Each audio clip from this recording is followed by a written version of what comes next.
ભાવનગરના જુદા જુદા વિસ્તારમાં ડિસેમ્બર માસમાં પોલીસ દ્વારા સઘન કામગીરી કરવામાં આવી હતી, ત્યારે 31 ડિસેમ્બર નજીક આવતા પોલીસ એલર્ટ બની અને ગેરકાયદેસરની પ્રવૃત્તિ રોકવાની કામગીરી કરવામાં આવી હતી।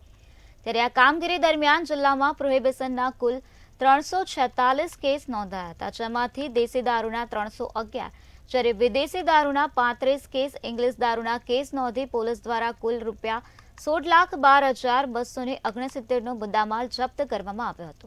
ત્યારે ભાવનગર જિલ્લામાં પોલીસ તંત્ર દ્વારા છેલ્લા 8 દિવસમાં ચેકિંગ હાથ ધરી કુલ 960 કેસ કરવામાં આવ્યા હતા, જે અંતર્ગત 16.12 લાખનો દારૂ અને 96,000નો દંડ વસૂલવામાં આવ્યો હતો।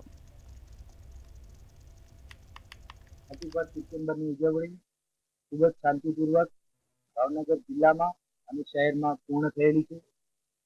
છેલ્લા એક અઠવાડિયા દરમિયાનની જે પોલીસની વ્હીકલ ચેકિંગની ડ્રાઈવ અને ઇન્ટર ડિસ્ટ્રિક્ટ ચેકપોસ્ટ ઉપર જે કામગીરી થયેલી હતી, એમાં 350 જેટલા પ્રોહિબિશનના ગુનાઓ દાખલ કરવામાં આવેલા। કુલ 16 લાખથી પણ વધુ મુદ્દામાલ આ ગુનાઓમાં કબજે કરવામાં આવેલો છે।